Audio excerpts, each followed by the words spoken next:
Pada 4 Desember 2023 lalu, Polres Kupang menerima laporan adanya tindak pidana pengeroyokan atas Jeffrey Gena Romano di Pasar Oivitis, Desa Olfatu, Kecamatan Amfuang Barat Laut, Kabupaten Kupang. Atas dasar laporan tersebut, penyidik Polres Kupang melakukan pendalaman dan penyelidikan, kemudian menetapkan Martin Luther Taimnanu dan Agus Anin sebagai tersangka. Keberlanjutan kasus ini disampaikan oleh Kasat Reskrim Polres Kupang pada Rabu 10 Januari 2024 di ruang kerjanya. Informasi selengkapnya akan disampaikan langsung oleh wartawan Pos Kupang, Rian Tapahan. Silakan rekan Rian.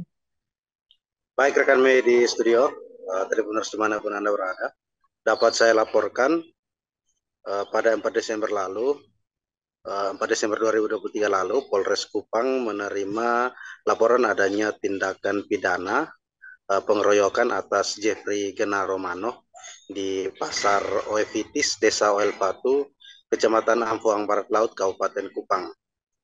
Atas dasar laporan polisi tersebut, penyidik Polres Kupang kemudian melakukan pendalaman dan penyelidikan yang akhirnya menetapkan Martin Luther Taimnanu dan Agus Anin sebagai tersangka. Keberlanjutan kasus ini disampaikan oleh Kasat Reskrim Polres Kupang, Ibtu Elpidus VK Kono pada Rabu 10 Januari kemarin. Dan kasus ini telah dinaikkan ke tahap penyidikan, maka kedua tersangka tersebut ditetapkan sebagai tersangka karena telah memenuhi dua alat bukti. Namun saat penangkapan tersangka Agus baru diketahui telah melakukan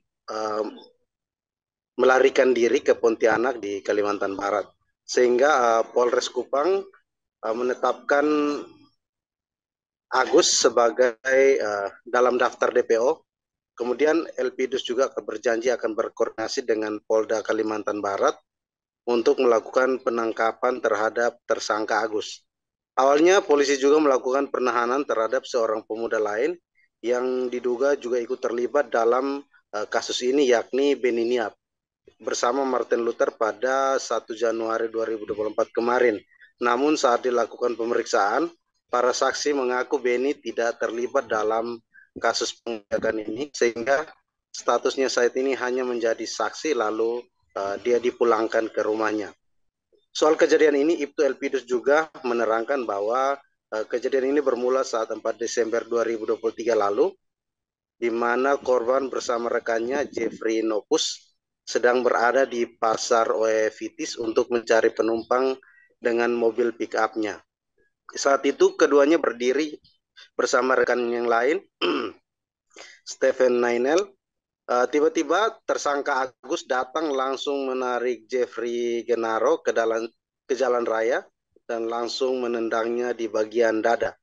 Setelah itu Martin Luther juga turut meninjunya di bagian hidung hingga mengeluarkan banyak darah dan disertai dengan pukulan keras di bagian mata kanan korban, sehingga korban jatuh tersungkur di salah satu sepeda motor yang terparkir di sana.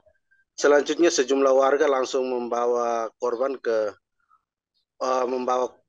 Polsek Amfuang Utara untuk membuat laporan yang sudah dilaporkan di Polsek Amfuang Utara.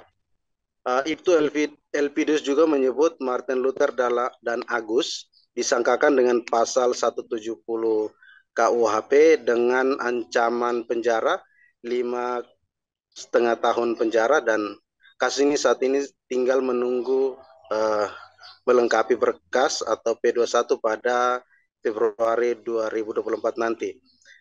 Kuasa hukum Jeffrey Gena Romano atau korban, Rian Dalung, menjelaskan Polres Kupang agar bekerja lebih maksimal lagi untuk menangkap Agus Anin yang saat ini sedang buron.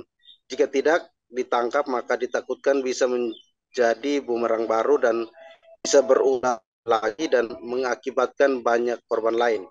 Dia meminta setelah ditetapkan sebagai DPO Polres Kupang, Polres segera berkoordinasi dengan Polda Kalimantan Barat untuk menangkapnya, sehingga korban maupun keluarganya merasa puas. Demikian rekan media yang dapat saya laporkan, kembali ke studio. Baik, terima kasih rekan Rian atas laporan Anda. Selamat bertugas kembali. Download Tribun X sekarang, menghadirkan lokal menjadi Indonesia.